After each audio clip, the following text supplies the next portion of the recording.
Sakaguchi's side project sliding into the 9th slot, the original successor to Final Fantasy VIII was pushed to the PlayStation 2, which launched 3 months before 9 in Japan. Eager to take full advantage of improved technology, Square spent $32 million on its next project, assembling the talents of over 100 writers, coders, and artists.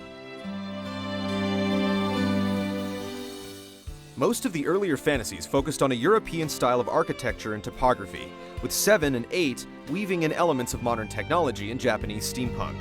When growing its new world, Square sought influence from the islands of Southeast Asia, specifically near the regions of Thailand and the South Pacific. Water would play a dominant role in the setting and story of Spira, a sun-drenched paradise with beauty gamers had never experienced.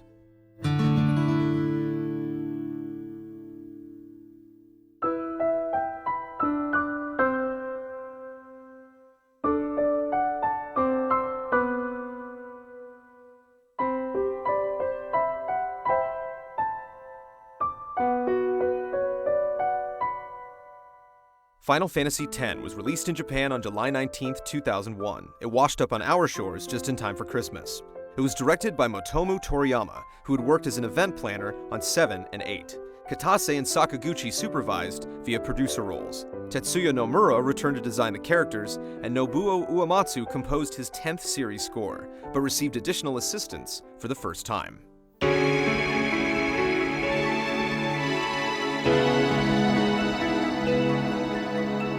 The story began and ended in Zanarkand, a tropic metropolis unaware of its imminent destruction. Titus, a professional blitzball athlete, was barely saved from the massacre by his mentor, Auron. The two warped to the world of Spira, where Titus learned the city he called home had been destroyed 1,000 years earlier. His quest for answers led him to discover an ancient pilgrimage that would shake the ground of his very existence. This fish-out-of-water tale was unconventional for the franchise. As an outsider, Titus learned everything that was known about Spira directly, without any need for creative exposition. The story also stood out by establishing a clear geographic endpoint fairly early on in the narrative, unfolding its secrets as you trekked along the path toward its unavoidable conclusion.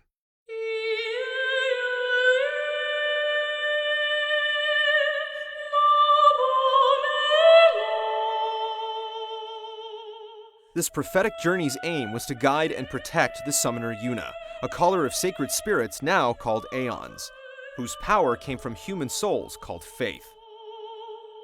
Yuna's multiple guardians included Waka, a beach-bound blitzball captain, Kimari, a Ronso outcast of few words, Lulu, an unforgiving black mage, and Riku, a spunky teenage thief who was Titus's first contact with Spira. The in-game character models were pleasantly detailed, with facial expressions their predecessors only dreamed of. But their colorful attitudes were defined by another franchise breakthrough: Quiet! Voice acting. You have profaned and subverted a 1,000-year-old tradition. Do you realize what you've done? Their dialogue was penned by Kazushige Nojima, who also wrote Final Fantasy VII and VIII. Not every line was spoken, as subtitles were used for minor non-playable characters, but the central heroes and villains were all cast with both English and Japanese voice actors, bringing their vocal cords to life. The inclusion created numerous development hiccups, such as characters' lips mouthing one language but speaking another. Take your time. But the addition was an ambitious and crucial step forward.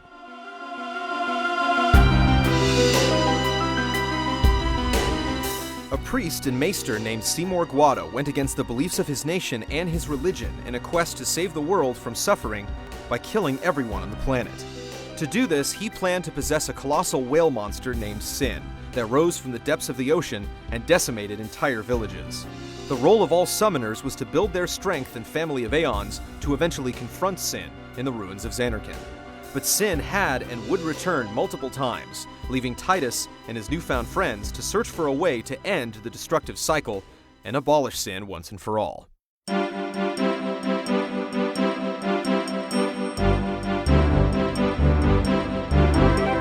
Cid appeared as Riku's father and the leader of the Albed, a roguish lower-class race. He gave the party access to the Fahrenheit, only there was no free flying in 10. For the first time, the overworld that had become a series standard vanished, leaving one continuous world map to pass through. While many missed running across open plains and rocketing their ships over oceans and mountains, the alternate perspective needed to disappear so developers could replace another last-generation trick, pre-rendered backgrounds.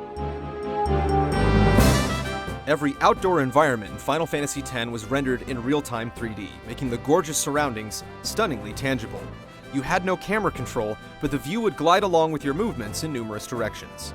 Fights were still random while traveling, but many boss encounters began with a flashy transition that blended the angle from the overworld into the brand new battle window.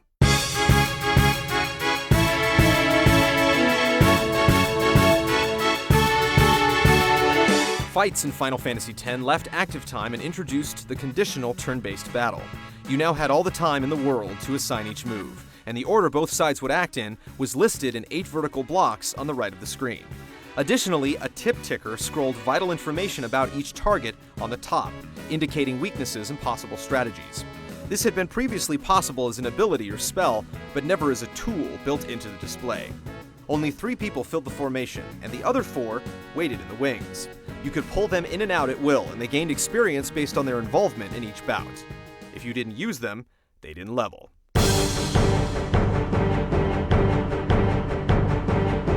Overdrives were the new limit break. Like before, they became available when a meter reached its full capacity. Their attacks varied per character, and like Final Fantasy VIII, many required brief bits of timed controller inputs, making use of the PS2's dual analog sticks. The big difference in 10 was the ability to adjust the modes of each character's overdrives, specifically identifying the circumstances that caused the meter to fill. Yuna was the only mage who could use summon magic, and instead of her callings tearing up the battlefield and fading away, they joined the party in exchange for the other 2 members. By her side, they drew the enemy's attacks and acted on a list of available abilities. They had a health meter for the first time, and could fall in battle, only to be resummoned for another fight.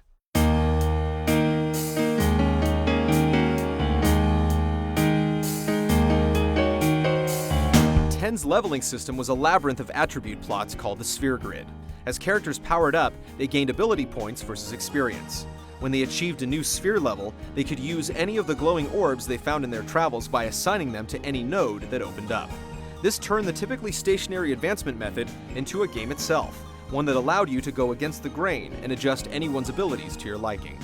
Only 2 equipment spaces were allotted to each character, one for weapon, one for armor. But once the crafty Riku joined your party, she could customize your arsenal. Not every item could be upgraded, but the underdeveloped ones gained new abilities and often a new name when you combined them with items like marbles, spheres, and potions. The mandatory minigame in 10 was Tidus and Wakka's favorite pastime, Blitzball, a form of underwater rugby. After a glimpse of the professional sport in one of the opening movies, you went for the championship with the Besaid Aurochs, a good-hearted crew that had lost their first match in the tournament 10 years running.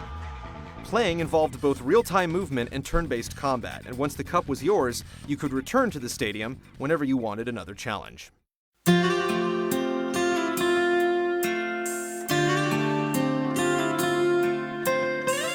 As with many games in the series, Final Fantasy X was adored by some and disliked by others. Fans praised the multifaceted storyline and outstanding graphics. Skeptics detested the flawed sphere system and sometimes unbearable voiceover performances. But rain or shine, few missed out on the series' first installment on Sony's second system. Final Fantasy X sold close to 2 million units in 4 days. It became the first PlayStation 2 game to break that mark, and eventually sold twice that much. It's among the top 20 best-selling console games of all time, and considered one of the best role-playing games on the platform.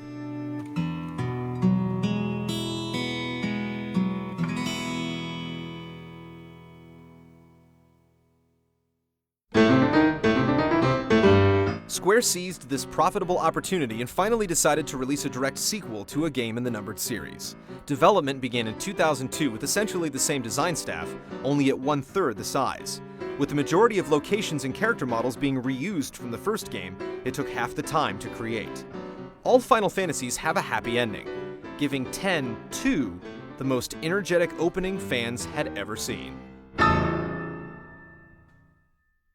What can I do for you?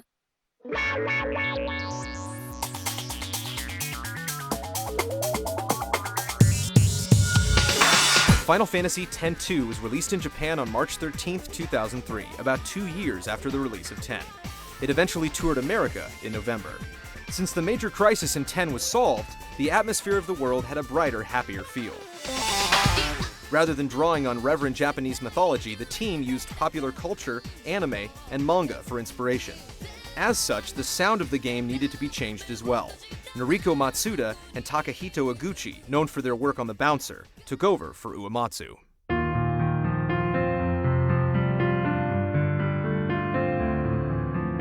X-2 continued the story 2 years later, focusing on Yuna and the Gullwings, a group of ragtag sphere hunters scoring all kinds of adventure in the new, eternally calm Spira.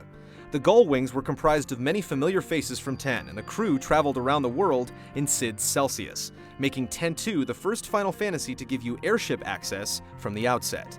Sharing the fieldwork with Yuna was her boisterous cousin Riku and the stolid newcomer Pain.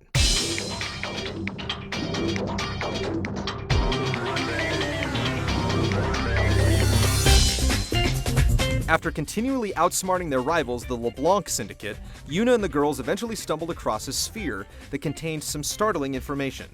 Unsure if the images were real, the Gullwings set off to uncover the truth and hopefully find Yuna's lost love. Along the way, they encountered many old friends, as well as some eccentric new faces.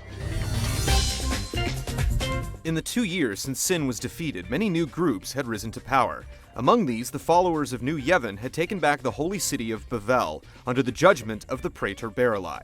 The Youth League had rallied many familiar troops behind the banner of the mysterious Maven Nuge, and the charismatic Albed entrepreneur Gippel got you started digging in the desert.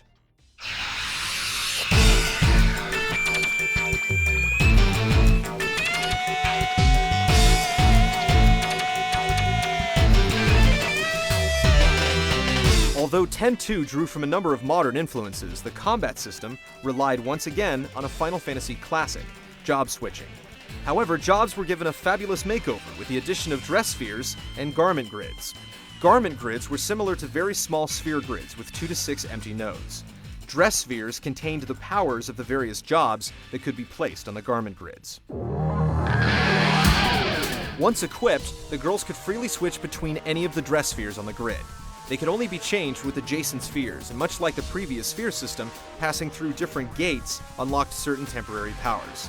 The biggest bonus was that outfits could be changed in battle at any time, for the use of only one ability or the remainder of the fight. This made up for the lack of any additional party members beyond Yuna's Angels by allowing truly masterful characters to shine in a number of jobs. X-2 featured several classic classes such as Warrior, Black Mage, White Mage, and Thief. It expanded the jobs Dark Knight, Gun Mage, Berserker, and Trainer, and took some liberal departures like Gunner, Songstress, and Lady Luck. Each individual dress sphere earned skills like many other job-based installments with ability points.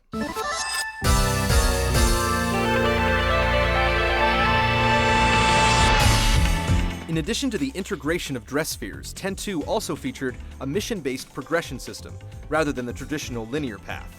Although there was a main story to follow, players were given the choice to delve into more or less of it by choosing several tasks that inched the plot along or provided some other insight on the updated world of Spira. For the most part, the choices Yuna made were irreversible and had a strong impact on later parts of the story, both positive and negative. A large percentage of the game itself didn't adhere to the central plotline, which the player may have missed entirely if their focus was only on following the story. One of the most difficult decisions Yuna made early on was whether or not to side with the Youth League or New Yevon. Multiple endings were also possible depending on the percentage of the game completed. Attaining 100% prompted a bonus ending. When you reached the finale, you had the chance to start over with experienced plus characters that took with them all the items, abilities, and dress spheres that you had at the previous conclusion. Only round 2 dropped the girls back to level 1.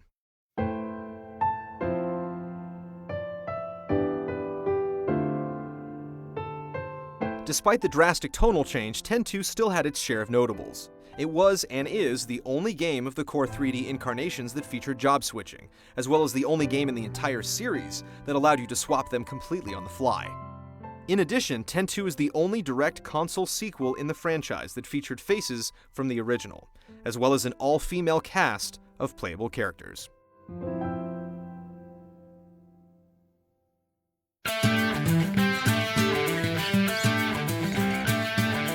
Join us next week for the only chapter in our 13-part Final Fantasy retrospective in HD. In Part 8, Square brings its community together to journey side by side. The 11th massively multiplayer installment would connect 3 platforms, a dozen countries, and let the legions of fans tell their own story online.